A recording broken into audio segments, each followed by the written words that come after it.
Hey everybody, hey, it's Lee with Junk Removal Authority, where we help junk removal business owners make more money and live a better life. Hey, are you interested in getting in the junk removal business? Have you been researching franchises? Maybe you've been in a corporate job in the past, maybe you're a prior business owner.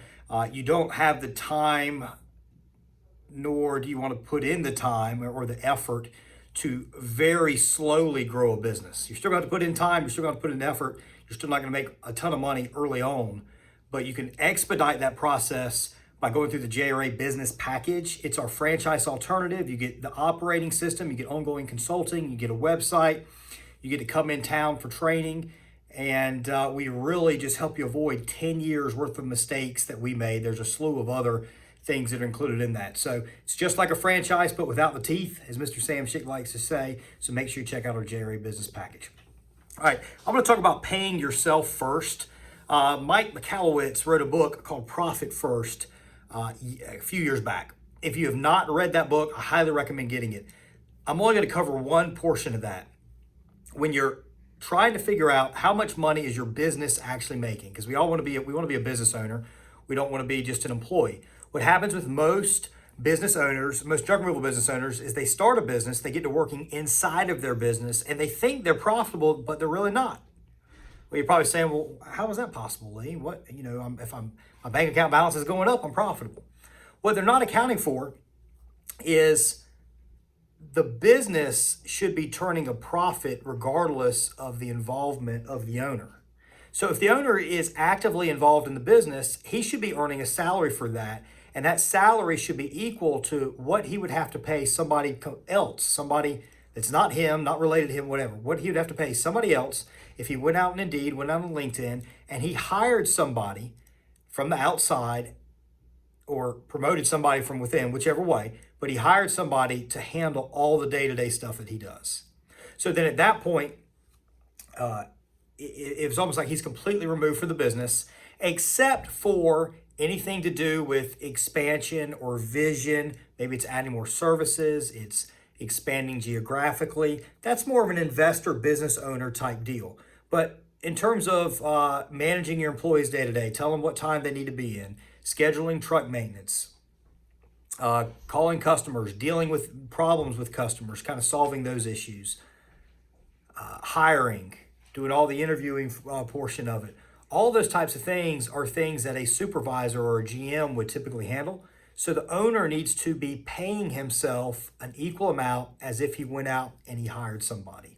Now, if you have not been doing this, if you've been open in 6 months or a year or 2 years or whatever, then you're not going to immediately go, and let's say this person's worth $70,000 a year. It's not like you're going to start paying yourself $6,000 a month or whatever that would work out to be. That'd be about $6,000 a month.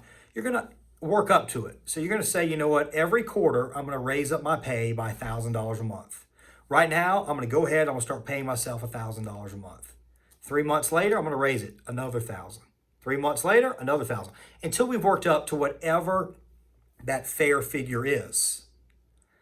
If you're brand new in business, you're like, if I'm brand new in business. Well, if you're going about it from the aspect of, let's say you do the JRA Business Package and you have some extra money saved up, because you got a couple different types of business owners here. You got the guys like me. When I first started, I had nothing, and I scraped and I crawled and I got bruised up, I got beat up, I bled. But over a 2-3 year time frame, we put together this kind of respectable business where we were making decent money. You got those guys. And then you got guys that can go through something like a JRA Business Package, or that have bought a franchise, which again, the business package has all the great benefits without the teeth. They've gone that route. Take that extra money you have saved up and right from the beginning, begin paying yourself a reasonable salary for the amount of money your company is making and for what you're doing. And maybe that's $45,000 or something like that, depending on your area when you first get started. Always be evaluating. You get to a $3 million a year business, a $2 million a year business. A GM of a $2 million, $3 million a year business probably should be making $100,000 a year.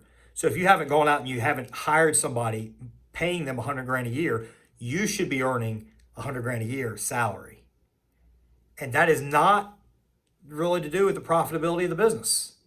That is not the business. That's your job. At that point, you're being paid for your job. Now, how profitable is your business? That's what's left over after you've paid all expenses, including the fair salary for yourself. And with a junk removal company, you'd want to see that around 20% after year 5, 15 to 20%, maybe better. We've seen guys 25% before. We've seen guys at 12%. If you're at 12%, you need to ease it up. Now, when you first get started, you're going to have higher advertising percentage. You're going to have higher labor percentage because you're going to have less repeat work. You have more gaps in jobs where you have to be working your guys. Your profitability, your first year might be just a couple percentage points. Second year might be 5 to 10. Third year, 10 to 15. By the time the fourth year rolls around, you want to be seeing that 15 to 20. By the time the year rolls around, that's when you're hopefully still in that 15 to 20 or closer to 20%, ideally. Assuming you're not going out and trying to rapidly expand again in another service or start radio advertising looking towards the future, and you're just going to allow that percentage to go lower. So you control that some.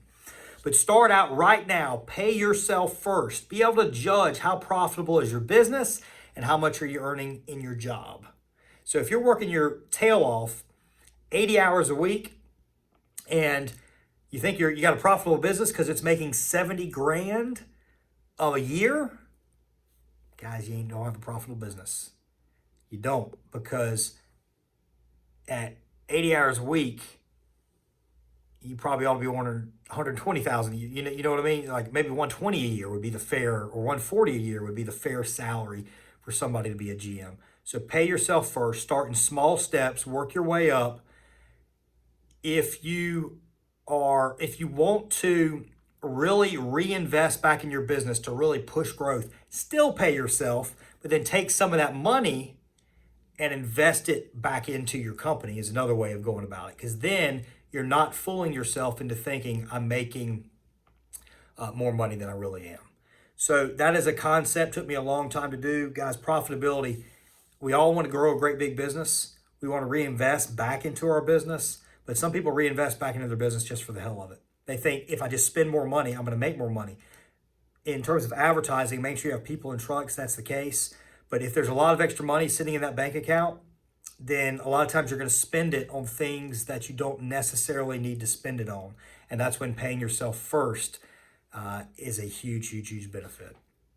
All right, as we're getting into busy season, our dedicated service through our contact center, if you guys are thinking of, you're wanting somebody to assist you on booking jobs, on back-end tasks, on customer follow-up calls, if you want just a great, great, great service, a high-level service, but you can't afford paying somebody local in your own rate, or own area, you aren't able to find those people very easily because it's hard, and you don't have the time to train them, and you don't even want to think about having to replace them if they leave, and you need a backup when they take a vacation. Our dedicated service model is the exact thing you need. It's just like having somebody work directly for you, except they come in, they're already trained, they're 80% of the way there. There's 20% customization that you're allowed with them. There might be little ways, little differences you want to do.